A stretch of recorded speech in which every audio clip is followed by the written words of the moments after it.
बिस्मिल्लाहिर्रहमानिर्रहीम। आज का टॉपिक हमारे पास है टाइप्स ऑफ कंप्यूटर, और उसके साथ जो है computer hardware and computer softwares वगैरह उसके डिटेल्स जो हैं वो हम आज की क्लास में डिस्कस करेंगे। ठीक है, कुछ बेसिक टर्मिनोलॉजीज़ जो हम यूज़ करते हैं तो वो यहाँ पे डिस्कस करते हैं।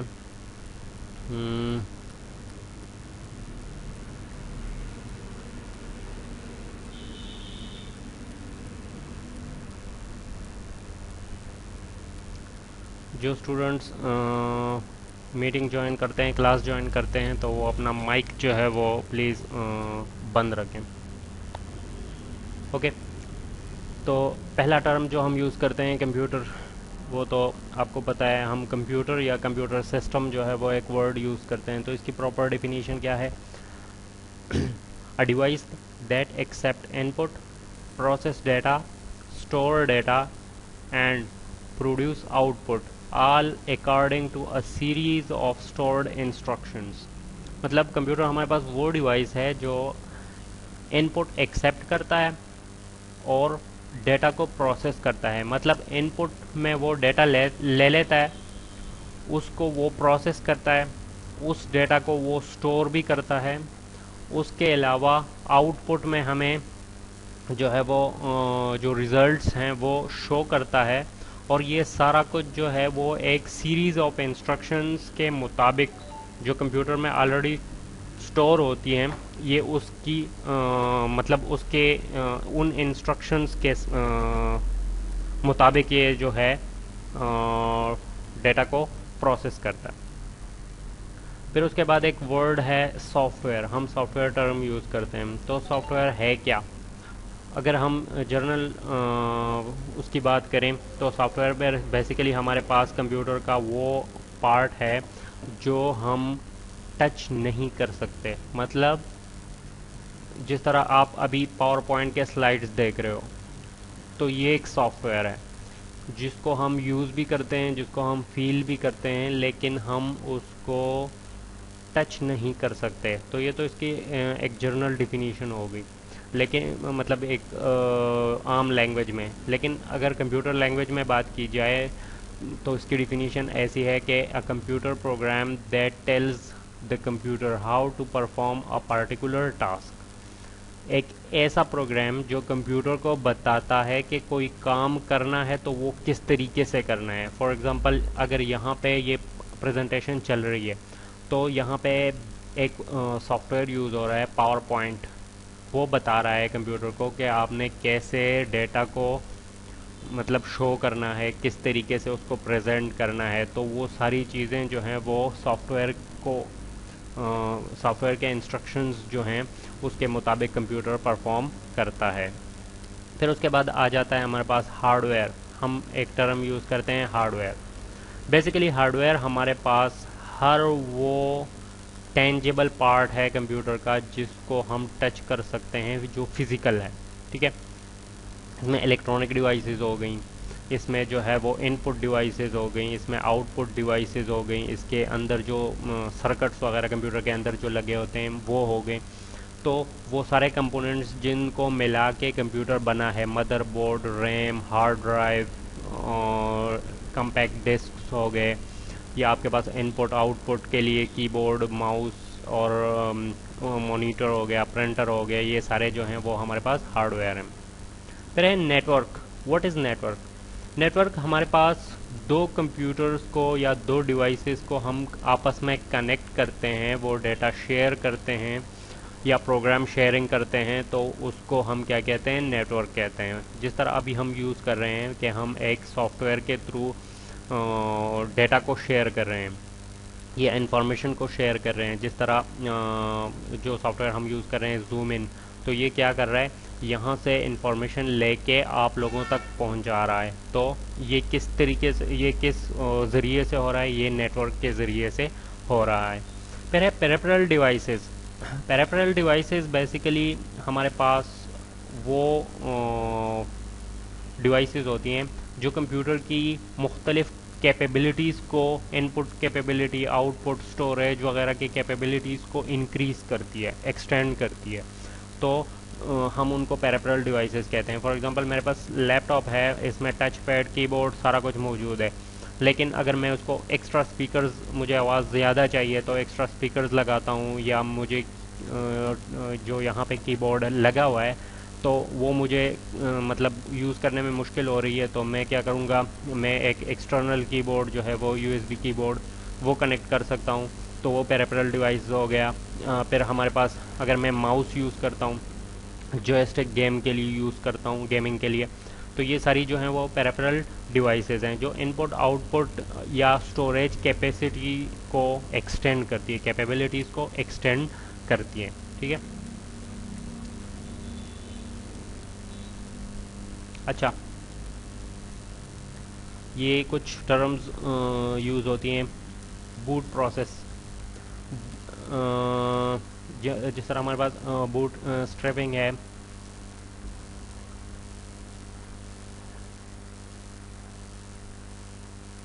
जिस तरह हम कंप्यूटर को स्टार्ट करते हैं, ठीक है, तो ये बूट स्ट्रैपिंग कहलाता है। बंद है कंप्यूटर, या जो है हल्ट है, या जो है शट डाउन है, उसको हम पावर ऑन करते हैं, या पावर ऑफ है, तो वो उस प्रोसेस को हम क्या कहते हैं, बूट स्ट्रैपिंग।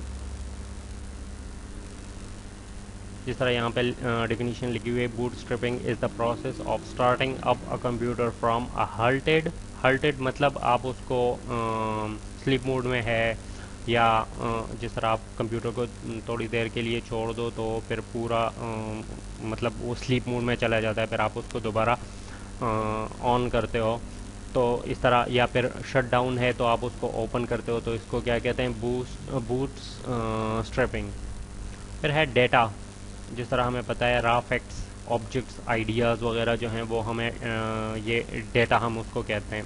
इंफॉर्मेशन हमारे पास प्रोसेस्ड फॉर्म या ट्रांसमिटेड डेटा, मतलब जिस तरह हम एक डेटा को प्रोसेस करते हैं तो उसकी या तो हम शेप चेंज करते हैं, या उस पर इक्वेशंस वगैरह लगा के पूरे डेटा को हम किसी और शक्ल में लेके जाते हैं, या फिर डेटा जो है वो मुख्तलिफ टेबल्स वगैरह में ऑर्गेनाइज किया जाता है, जिससे वो मीनिंगफुल लगता है, तो उसको हम फिर क्या कहते हैं, इंफॉर्मेशन कहते हैं। ठीक है, रैंडम नहीं होता, वो एक प्रॉपर फॉर्मेट में होता है। आउटपुट हमारे पास हर वो रिज़ल्ट जो हम कंप्यूटर हमारे साथ कम्युनिकेट करता है, हमें रिज़ल्ट जो है वो प्रोवाइड करता है, तो उसको हम आउटपुट कहते हैं। वो सॉफ्ट फॉर्म में भी हो सकता है, हार्ड फॉर्म में भी हो सकता है, ऑडियो में भी हो सकता है। ठीक है। फिर उसके बाद जो है हमारे पास इनपुट, तो जो भी हम कंप्यूटर को इंस्ट्रक्शंस देते हैं या डेटा जो है वो इनपुट करते हैं, फीड करते हैं, तो वो सारा कुछ जो है वो हमारे पास इनपुट में आ जाता है। ठीक है। बेस टू बाइनरी कोड, मतलब बाइनरी कोड हम उस कोड को कहते हैं जो 0 1 की लैंग्वेज में कोड हुआ हो। ठीक है।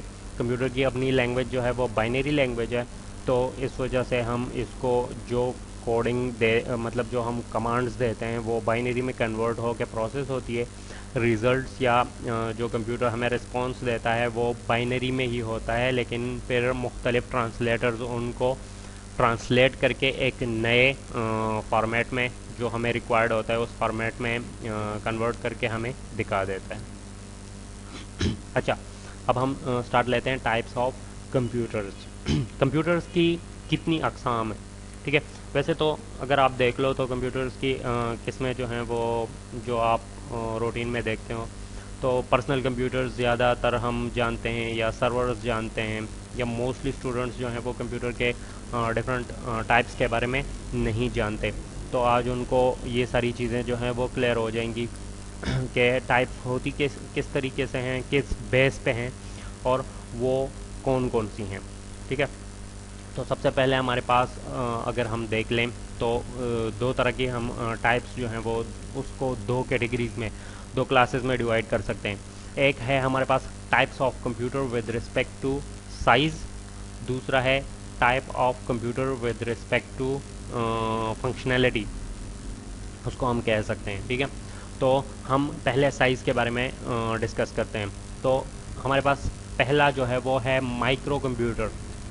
जिस तरह हम जिसको हम पीसी कहते हैं, पर्सनल कंप्यूटर, ये छोटा होता है, प्रोसेसिंग इसकी ज़्यादा होती है, प्रोसेसिंग स्पीड इसकी ज़्यादा होती है, और ये हमें मुख्तलिफ़ कंप्यूटर एप्लीकेशंस जो हैं वो चला के देता है, और हम उसको ऑफिसेज़ और घरों में यूज़ करते हैं मुख्तलिफ़ काम लेने के लिए। इंटरनेट हो गया, ईमेल हो गया, फ़ोटो एडिटिंग हो गई, वर्ड प्रोसेसिंग हो गई, इस तरह की चीज़ों के लिए हम इसको यूज़ कर सकते हैं। ये साइज़ में छोटा होता है, कास्ट इफ़ेक्टिव होता है, मतलब इसकी कीमत जो है वो कम होती है, तो हम इसको यूज़ करते हैं आराम से।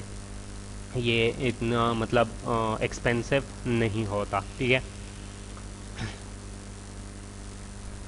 इसमें एक है desktop micro computer. Desktop micro computer क्या है? जो हमारे पास सिंपल सीपीयू, मॉनिटर और कीबोर्ड माउस होते हैं, जो सिंपल घरों में डेस्कटॉप सिस्टम यूज़ होता है, तो उसको हम डेस्कटॉप माइक्रो कंप्यूटर कहते हैं, ठीक है। उसमें एक केसिंग होता है जिसमें सीपीयू होती है, और बाकी मॉनिटर हो गया, कीबोर्ड, माउस या स्पीकर वगैरह, वो उस केसिंग के साथ जो है वो कनेक्टेड होते हैं। केसिंग हमारे पास बेसिकली दो तरह के होते हैं, एक वर्टिकल होता है, एक हॉरिजॉन्टल होता है, ठीक है। डेस्कटॉप एक उसको कहते हैं एक हमारे पास वर्टिकल डेस्कटॉप होता है, एक हमारे पास हॉरिजॉन्टल, जिसको हम वर्टिकल को हम टावर कहते हैं, और दूसरे को हम जो है वो सिंपल डेस्कटॉप कहते हैं। फिर है लैपटॉप। बेसिकली लैपटॉप जो है वो बिल्कुल डेस्कटॉप सिस्टम की तरह ही होता है, लेकिन इसमें होता क्या है, ये पोर्टेबल होता है, मतलब इसको हम एक जगह से दूसरी जगह लेके जा सकते हैं। ये बैटरी पे काम करता है और डायरेक्ट कनेक्शंस पे भी काम करता है। इसमें माउस, कीबोर्ड, मॉनिटर, सारा कुछ जो है वो एक ही यूनिट में मतलब कंबाइन करके इनको एक ही यूनिट में फिट करके रखा होता है, ठीक है। जिस तरह हमारे पास अगर आप डेस्कटॉप सिस्टम को देख लो, तो उसमें कीबोर्ड अलग होता है, माउस अलग होता है, सीपीयू अलग, और मॉनिटर जो है वो अलग होता है। लेकिन यहाँ पे हर चीज़ जो है वो एक ही कवर में, एक ही बॉडी में फिट करके हमें दिया होता है।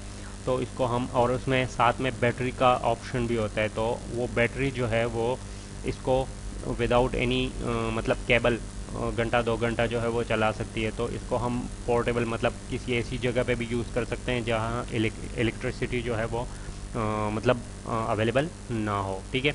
इसको नोटबुक भी कहते हैं। ये डेस्कटॉप से एक्सपेंसिव होता है क्योंकि ये छोटा होता है, और उसमें फीचर्स ऐसे ऐड हुए होते हैं जिसको ये मतलब जिसकी वजह से ये डेस्कटॉप सिस्टम से महंगा होता है। Work station powerful desktop computer है, डिज़ाइन फॉर स्पेशलाइज्ड टास्क।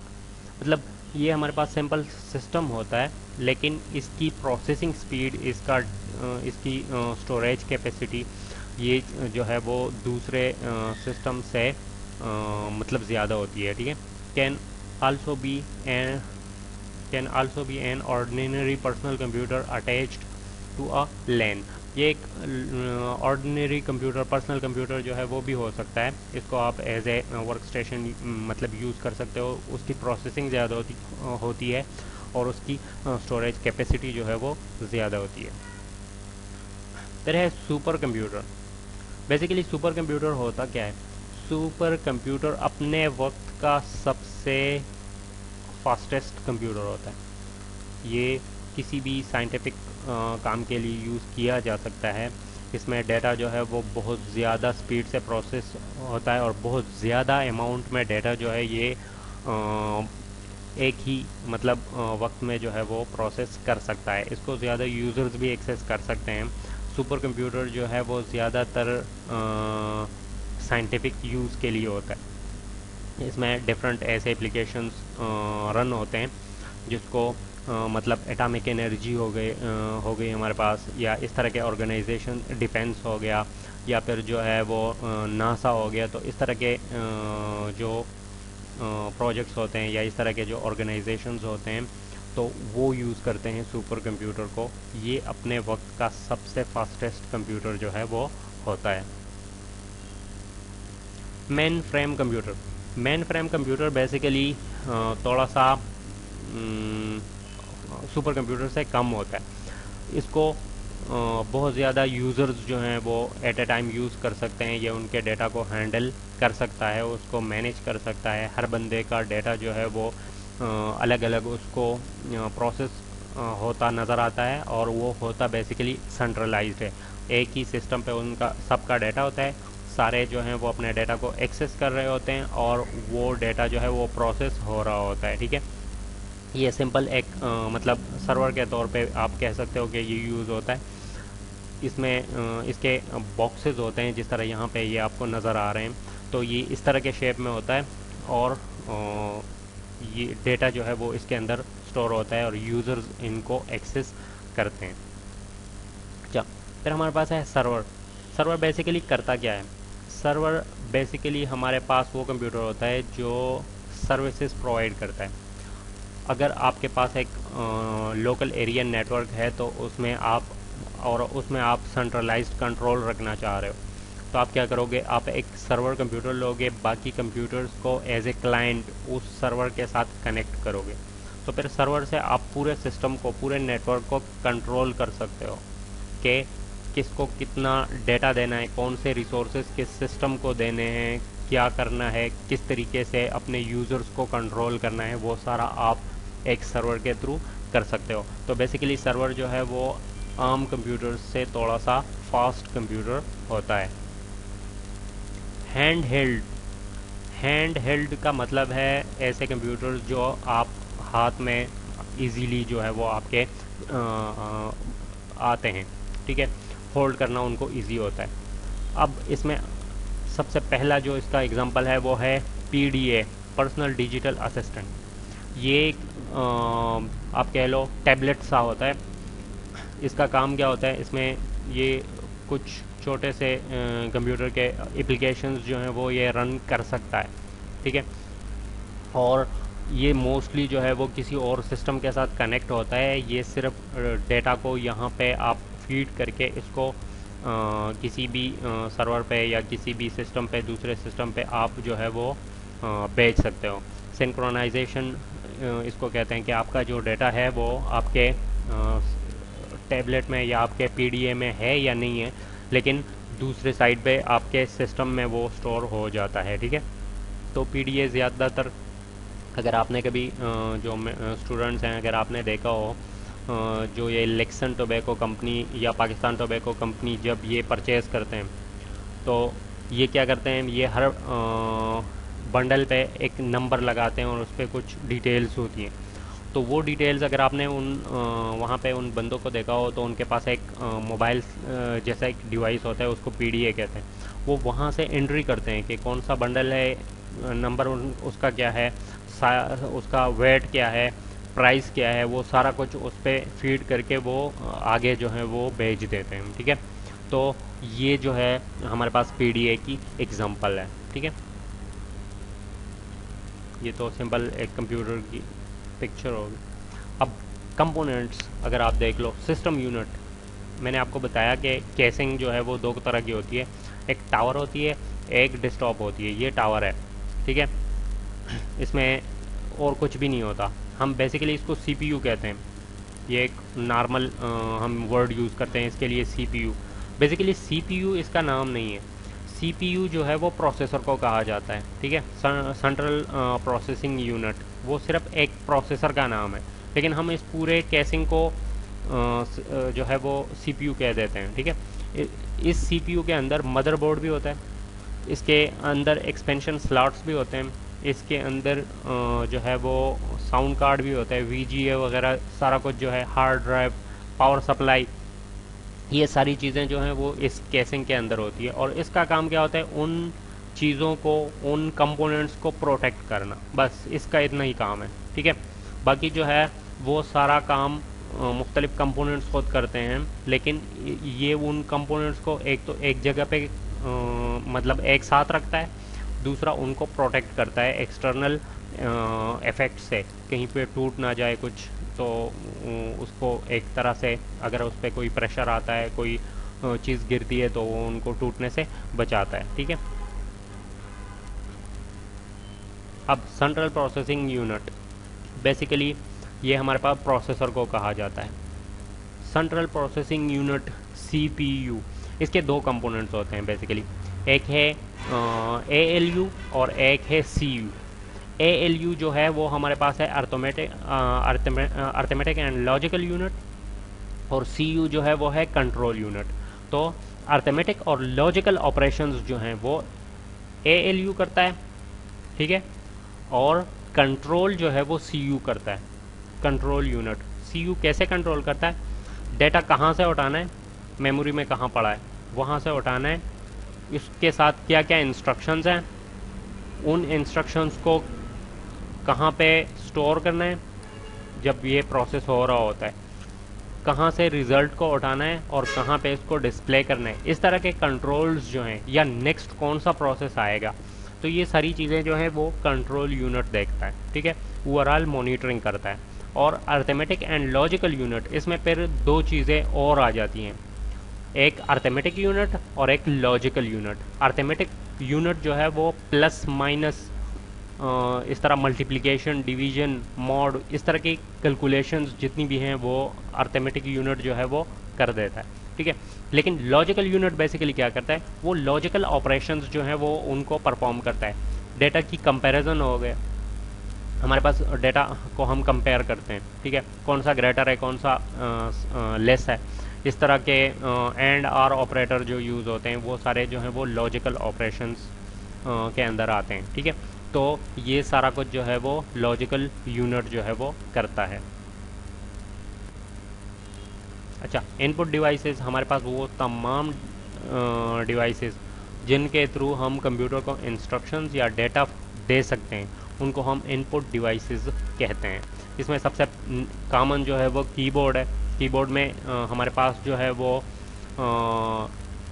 4-5 जो है वो पोर्शंस होते हैं। फॉर एग्जांपल, अगर यहाँ से समझाना तो मुश्किल है लेकिन मैं फिर भी कोशिश करता हूँ। ये अगर आप बटन देख लें अलग सा तो इसको एस्केप बटन कहते हैं, ठीक है। ये जो बटन्स हैं 12 तक, इसके साथ F लिखा होता है, F1, F2, F3, ये फंक्शन कीज़ हैं, ये F12 तक जाते हैं, ठीक है। ये हमारे पास मेन टाइपिंग एरिया है, इसको अल्फ़ा न्यूमेरिक कीज़ भी कहते हैं। ये मेन टाइपिंग एरिया होता है जहाँ से आप टाइपिंग जो है वो कर सकते हो। यहाँ पे हमारे पास होम कीज़, ये जो 6 बटन यहाँ पे होते हैं, और एरो कीज़ होते हैं जिसमें डायरेक्शन चेंज होती है, और यहाँ पे जो है इसको न्यूमेरिक कीपैड कहते हैं, ठीक है। और ये हमारे पास प्रिंट कीज़ हैं। तो ये सारा जो है कीबोर्ड का इसके कीबोर्ड के डिफरेंट पोर्शंस हैं, या इसको कह लें आप कीज़ को क्लासिफाई किया गया।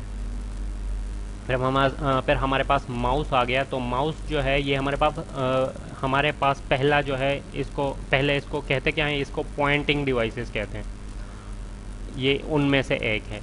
इसके अलावा अगर आप देख लो तो पॉइंटिंग डिवाइसेस बहुत सारे हैं। टच पैड हो गया, टच पैड हम यूज़ करते हैं तो वो एक पॉइंटिंग डिवाइस है, वो माउस नहीं है। इसके अलावा जॉयस्टिक को भी हम जो है वो पॉइंटिंग के लिए यूज़ कर सकते हैं, लेकिन ज़्यादातर वो गेमिंग में यूज़ होता है, तो इसलिए वो पॉइंटिंग डिवाइस को उनको अगर आई डोंट नो कि उसमें कैटेगराइज कर सकते हैं कि नहीं, ठीक है। तो बेसिकली माउस हमारे पास पॉइंटिंग डिवाइस है, इसके ज़रिए हम इनपुट देते हैं, लेकिन ये सिर्फ GUI ग्राफिकल यूज़र इंटरफेस में यूज़ हो सकता है। कमांड लाइन इंटरफेस में फिर माउस का कोई कंसेप्ट नहीं है, इसको फिर हम वहाँ पे यूज़ नहीं कर सकते, ठीक है। तो इसमें 2 बटन होते हैं, राइट और लेफ़्ट। जो हमारे पास लेफ़्ट बटन है, लेफ़्ट क्लिक है, उसको हम यूज़ करते हैं उसके लिए किसी भी इमेज पे आप क्लिक या डबल क्लिक करोगे तो वो ओपन हो जाएगा, और बाकी राइट क्लिक जो है वो हमें एक्स्ट्रा ऑप्शंस जो हैं वो दे देता है। फिर हमारे पास साउंड कार्ड जो डिजिटल सिग्नल्स को ऑडियो में कन्वर्ट करता है और हमें आउटपुट देता है, या फिर हमारे माइक्रोफोन के थ्रू एनालॉग सिग्नल्स को डिजिटल में कन्वर्ट करके कंप्यूटर में फीड कर देता है। मॉडेम, मॉड्यूलेशन, डीमॉड्यूलेशन, ये सिग्नल्स को कन्वर्ट करता है, डेटा को सिग्नल्स में कन्वर्ट करता है फिर उन सिग्नल्स को डेटा में वापस कन्वर्ट करके कंप्यूटर पे शो करता है। सिग्नल्स में क्यों कन्वर्ट करता है? ताकि वो एक मीडियम, अगर इंटरनेट के थ्रू अगर आप डेटा को शेयर कर रहे हो तो वो एक फ़ोन के केबल से गुजरता है, तो उसको पहले वो उस फॉर्मेट में चेंज करता है ताकि वो फ़ोन से केबल से गुजर सके। फिर जब वो कंप्यूटर पे रिसीव हो जाता है तो फिर उसको दोबारा जो है वो डीमॉड्यूलेट कर देता है।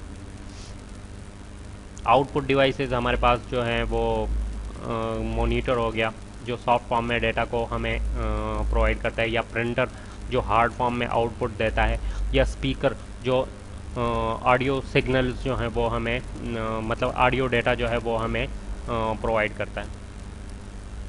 मॉनिटर, इसके डिफरेंट हमारे पास अक़साम है।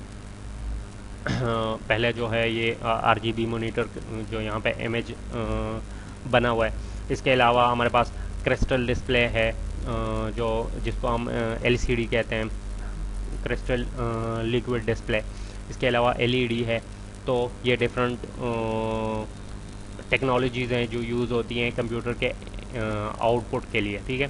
इसके डिफरेंट रेजोल्यूशंस होते हैं। रेजोल्यूशन क्या होता है? डॉट पर इंच, मतलब आपका इमेज जिन यूनिट से बना है वो कितने हैं, ठीक है। उनकी तादाद ज़्यादा होगी तो आपके इमेजेस, जिस तरह आप मेगापिक्सल्स की बात करते हो कैमरा में कि ये इतना मेगापिक्सल्स है, इतना मेगापिक्सल्स है, तो पिक्सल्स पर स्क्वायर इंच उसको हम क्या कहते हैं? रेजोल्यूशन कहते हैं, ठीक है। पिक्सल्स बेसिकली हमारे पास स्मॉलेस्ट यूनिट हैं ग्राफिकल इमेज के। फिर स्टोरेज डिवाइसेस। तो स्टोरेज डिवाइसेस हमारे पास जो हैं वो डेटा को स्टोर करने के लिए यूज़ होते हैं। सबसे बड़ा एग्जांपल इसका जो है वो हार्ड ड्राइव है। इसके अलावा फ्लॉपी डिस्क, वो पहले यूज़ होता था, अब नहीं होता। फिर हमारे पास CD है, कम्पैक्ट डिस्क, DVD है, डिजिटल वीडियो डिस्क, और इस तरह के मुख्तलिफ फ्लैश ड्राइव्स वगैरह जो हैं, SSD कार्ड्स वगैरह जो हैं वो हम यूज़ करते हैं डेटा को स्टोर करने के लिए। प्रिंटर हमारे पास हार्ड फॉर्म में डेटा को आउटपुट के तौर पे हमें देने के लिए यूज़ होता है, ठीक है। स्पीकर्स हमने बताया कि सिग्नल्स जो हैं वो कन्वर्ट करता है साउंड में डिजिटल सिग्नल्स को, और उसको प्ले करता है। Classification of computer with respect to function या स्ट्रक्चर, ठीक है। अब यहाँ पे कुछ चीज़ें जो हैं वो नहीं है आप लोगों के लिए। यहाँ पे हम बात करेंगे एनालॉग कंप्यूटर, डिजिटल कंप्यूटर और हाइब्रिड कंप्यूटर्स की। अब एनालॉग कंप्यूटर्स हमारे पास वो कंप्यूटर्स हैं जो कंटिन्यूस डेटा पे काम करते हैं, मतलब जो कंटिन्यूस सिग्नल्स को प्रोसेस करते हैं। फॉर एग्जांपल गाड़ी की स्पीड मीटर होगी, वो हमारे पास एनालॉग है। एक सिंपल सुई सी ऊपर और नीचे जाती है जो हमें स्पीड बताती है। तो ये बहुत ज़्यादा फास्ट रिज़ल्ट जो है वो प्रोवाइड करती है, ठीक है। प्रोसेसिंग इसकी बहुत ज़्यादा फास्ट है। थर्मामीटर हो गया, आप टेम्परेचर चेक कर रहे हो, थर्मामीटर आपने यूज़ करना है, वो आपको एक कंटिन्यूस वैल्यूज़ देता है। कंटिन्यूस कैसे? ये एक मतलब आप कह सकते हो कि ये आपको एक जिस तरह आपने फिज़िक्स में पढ़ा होगा डिजिटल सिग्नल्स और एनालॉग सिग्नल्स, ठीक है। तो एनालॉग सिग्नल्स जो हैं वो एक वेव फॉर्म में इस तरह जिग-जैग मूव करते हैं वेव फॉर्म में, ठीक है। वो हमारे पास एनालॉग सिग्नल्स कहलाता है, ठीक है। एनालॉग सिग्नल जो है वो क्या करता है, उसका एक क्रस्ट होता है, एक ट्रफ होता है, वो एक सेंट्रल लाइन से ऊपर नीचे कंटिन्यूस चलता जाता है। इसका मैं आपको सिंपल एक एग्जांपल देता हूँ। जिस तरह अगर आप देख लो आपकी घड़ी हो गई, सिंपल जो घड़ी वॉल क्लॉक जो है वो एनालॉग होता है। उसकी सुई जो घड़ी के जितने भी नंबर्स हैं उसके हर पॉइंट को टच करती है। फॉर एग्जांपल वो डायरेक्ट 1 से 2 पे नहीं जाती, वो 1, 1.1, 1.2, 1.3, 1.4, फिर वो 1.4 और 1.5 के बीच में जितने भी वैल्यूज़ हैं वो उनको भी टच करती है, ठीक है। तो ये कंप्लीट लाइन बन जाती है, ठीक है। तो आपको इसलिए इसको कंटिन्यूस सिग्नल कहते हैं और ये आपको फास्ट रिजल्ट जो है वो प्रोवाइड करता है। जो हमारे पास एनालॉग कंप्यूटर है। लेकिन इसमें मसला क्या है, इसकी एक्यूरेसी जो है वो 100% नहीं होती। क्यों? क्योंकि अगर आप देख लो, आपकी एनालॉग जो घड़ी है वो आपको टाइम तो बहुत मतलब जल्दी बता देती है, स्पीड मीटर हो गया, वो आपको जो स्पीड है वो बता देता है, लेकिन उसमें प्लस माइनस एरर जो है वो उसके चांसेस बहुत ज़्यादा होते हैं। अब आप घड़ी का अगर एग्जांपल ले लो तो वो आपको सेकंड्स नहीं बता सकती। अगर सेकंड बता सकती है तो नैनो सेकंड, माइक्रो सेकंड वो नहीं बता सकती, ठीक है। वो आपको सिर्फ मिनट्स और घंटे वो बताती है। अक्सर मिनट्स में भी कंफ्यूजन होती है, ठीक है। वो आपको एग्जैक्ट एक्यूरेट वैल्यू जो है वो नहीं देती। अब अगर आप डिजिटल कंप्यूटर्स को देख लें तो डिजिटल कंप्यूटर्स जो हैं वो डिजिटल डेटा पे, डिस्क्रीट डेटा पे काम करते हैं, ठीक है। जिस तरह 0-1 हो गए बाइनरी नंबर्स, ठीक है। अब यहाँ पे क्या है, एक्यूरेसी बहुत ज़्यादा है, स्पीड हालांकि कम है एनालॉग से, लेकिन इसकी एक्यूरेसी बहुत ज़्यादा है। क्यों? अगर आप एक डिजिटल वॉच को देख लो, जिस तरह स्टॉप वॉच, तो वो आपको एक एक नैनो सेकंड के बारे में भी बताती है। सेकंड्स कितने हुए, मिनट्स कितने हुए, घंटे कितने हुए, और नैनो सेकंड्स, माइक्रो सेकंड्स, जो जितना भी आप डिटेल में जाना चाहें वो आपको बता सकता है, ठीक है। तो ये क्या है हमारे पास, ये हमारे पास डिजिटल कंप्यूटर की एक एग्जांपल है। हम जिस कंप्यूटर को यूज़ कर रहे हैं इसको डिजिटल कंप्यूटर्स कहते हैं, ठीक है।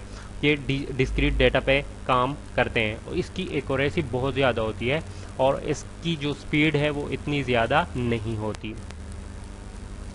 अब हाइब्रिड कंप्यूटर बेसिकली एनालॉग और डिजिटल की कम्बिनेशन होती है, ठीक है। एनालॉग कंप्यूटर्स और डिजिटल कंप्यूटर्स को कंबाइन करके जो कंप्यूटर बनता है वो हमारे पास हाइब्रिड कंप्यूटर होता है। अब a combination of computers, those are capable of inputting and outputting in both digital and analog signals. A hybrid computer system setup offers a cost-effective method of performing complex simulations. Complex simulations हम इस पे कर सकते हैं। ये हमारा cast effective मतलब इस पे कास्ट जो है वो निस्बतन बहुत कम आती है और ये हमारे लिए सिमुलेशंस जो है वो परफॉर्म करती है। अब ये एनालॉग और डिजिटल दोनों डेटा पे काम करता है। तो इसकी एग्जांपल मैं आपको एक देता हूँ। अगर आपने देखा हो तो ये जो हार्ट पेशेंट्स होते हैं उनके लिए जो सिस्टम यूज़ होता है तो उसमें वो क्या करते हैं, वो डिजिटल और एनालॉग दोनों डेटा को वो input as a input accept करते हैं। कैसे? फॉर एग्जांपल ब्लड प्रेशर हमारे पास एनालॉग वैल्यू है, वो उसमें इनपुट के तौर पे यूज़ होता है। हार्ट बीट डिजिटल डेटा है, उसको हम काउंट कर सकते हैं, मैयर नहीं कर सकते। बेसिकली डिजिटल और एनालॉग में जो है वो आप एक ये डिफरेंस भी रख सकते हो कि एनालॉग डेटा जो है उसको हम मैयर कर सकते हैं, डिजिटल को हम काउंट करते हैं। तो हार्ट पेशेंट्स जितने भी हैं उनको हम क्या करते हैं, उनको हम हाइब्रिड कंप्यूटर के ज़रिए जो है वो डील करते हैं। तो उनमें एनालॉग इनपुट भी होता है और डिजिटल इनपुट भी होता है। तो ये आज का जो है हमारे पास आज की क्लास होगी। किसी का कोई क्वेश्चन है तो वो पूछ सकता है। अच्छा, तो ये था आज का टॉपिक। इंशाल्लाह नेक्स्ट क्लास में फिर दोबारा मिलेंगे और नया टॉपिक जो है वो डिस्कस करेंगे। तो तब तक के लिए अल्लाह हाफ़िज़।